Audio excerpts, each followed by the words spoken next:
Amakuru ni inkuru y'incamugongo. Turi ku itariki 15 z'ukwezi kwa karindwi umwaka w'ibihumbi 2026. Yitwa Byiringiro Patrick. Uyu nguyu akaba yakinaga muri volleyball cyangwa se umukino w'amaboko.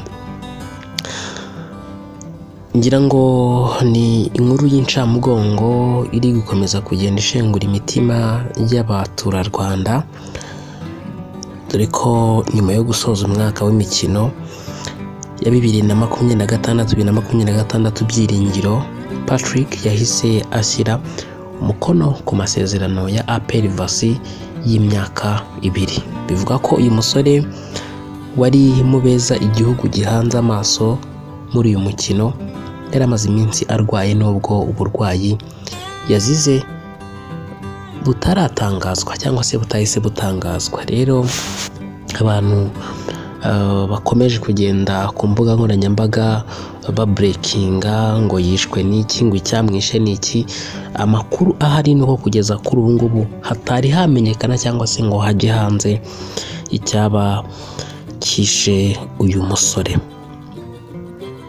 Uyu mukinnyi kandi wakinaga mu kibuga hagati muri Cape Vasi yari asigaje igihe gito ku masezerano y'iyi kipe, ariko akaba yarayimazemo imyaka 3 ayifasha kugera ku ntego zitandukanye. Kuva yayigeramo nta na rimwe iyi kipe itarasoje umwaka mu makipe 4 meza muri shampiyona y'u Rwanda ya volleyball, byatumaga ikina imikino ya kamarampaka mu buryo buhoraho. Yafatanyije n'iyi kipe inshuro 2 mu marushanwa y'amakipe yitwaye neza iwayo muri Africa, African Men's Volleyball Club Championship, harimo n'iriheruka kubera mu Rwanda. Byiringiro Patrick yapfuye azize uburwayi nk'uko tubikesha ikinyamakuru umuseke.com.